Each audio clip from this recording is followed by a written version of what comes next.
Hello, my name is Nigel Cox and I'm Senior Horticultural Lecturer at Bridgwater in Taunton College, and here we are in the middle of April, the start of lockdown part 2, and the first 2 weeks of April have been amazingly warm and everything's growing really fast. Thankfully we've had a bit of rain the last couple of days, which will of course increase the weeds which you'll have to dig up in the garden.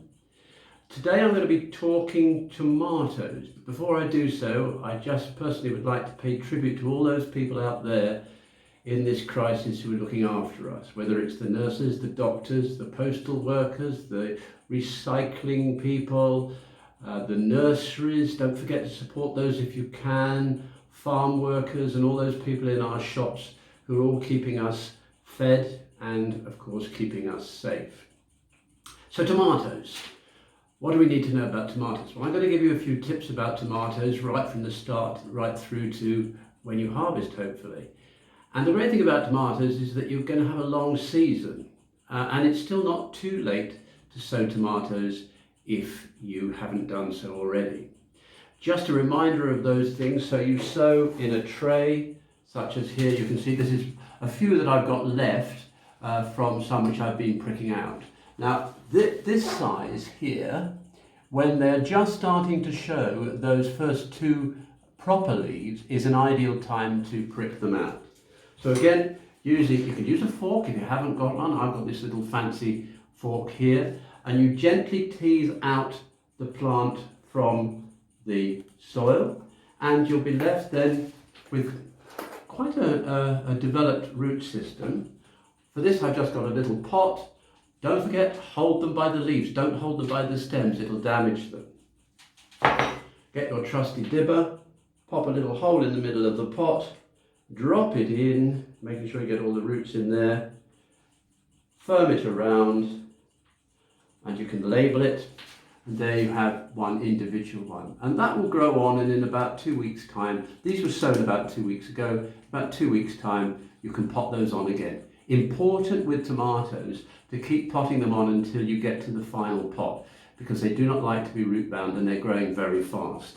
So here you can see here I have modules with these. These were pricked out 2 days ago. This one's Money Maker, which is a real old favourite, a real traditional tomato.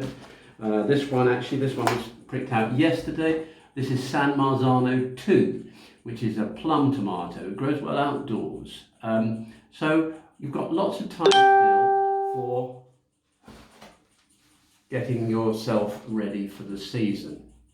Now, the one thing I would say is it's not too late to sow seed now, but if you sowed earlier, and I sowed seed sort of at the back end of February under heat, and by this stage now they've got to a quite nice size. Now, ideally you want to see a nice compact plant at this stage.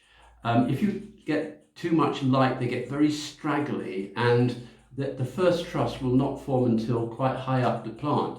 Whereas with this, in fact, you may be able to see this here. I'm not sure, it's just here. You can see we've got the first flower truss forming.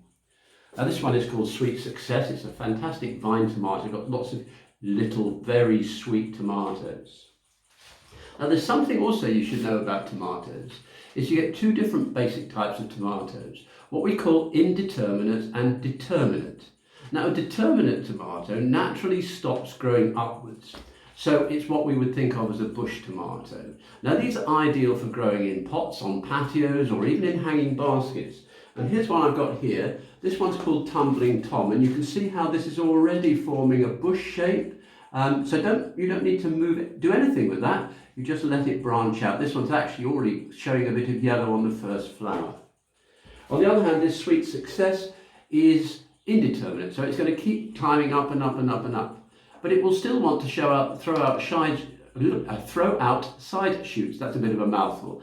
And when you're starting this, when you ever see side shoots, and perhaps you can just see a very small side shoot here, you just simply get your thumb and finger and take that out. That's going to focus the plant going upwards, continuing to go upwards.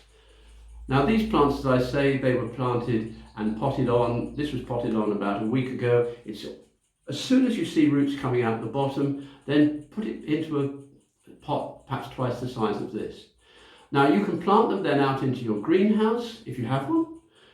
You can plant them into pots. for outside, or you can plant them outside in the ground. But do check with the tomato varieties that you've got, because some are better outside than others. There's one that I plant and use outside a lot, which is an Italian plum tomato called Roma. And the tomato season will last right through in the greenhouse till sort of the end of October, outside till the first frosts. But remember, you mustn't plant tomato plants outside until after all danger of frost has passed. So we're talking really about, at the earliest, mid-May. Once you do so, make sure that you're going to pop them into nice, rich soil. Incorporate lots of organic matter.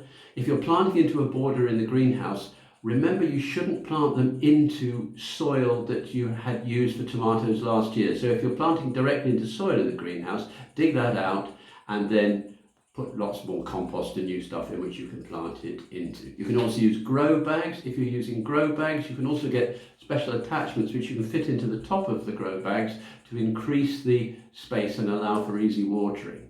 In terms of how you support them, in terms of supporting, use bamboo canes to which you tie regularly as they go up. Or you can actually use strings, and you bury the strings under the roots of the plants and attach them to the top of the greenhouse, and then you just simply twine them around the string as they grow up. That's why they're called vines. And the other key thing, and the last point of this, is feeding. You must feed these tomatoes. When do you start? That's often the question. You start when the first truss has just started to set. At that point, you then want to regularly feed, maybe once a week, with a specific liquid tomato fertilizer, something like Tomarite, or I actually also use this, which is an organic, bioorganic stimulant, which is called Afterplant, which contains lots of trace elements. So there you have it. The sunshine on the tomatoes is going to make your tomatoes taste absolutely gorgeous. There's nothing better than tomatoes.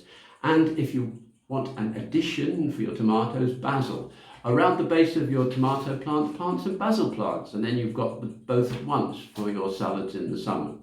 Some people also plant French marigolds around the base, which helps to deter some of the pests. Now, I'll be talking about pests in a tutorial later on in the season, but for now, enjoy the weekend. Please stay at home, stay safe, and enjoy your gardening.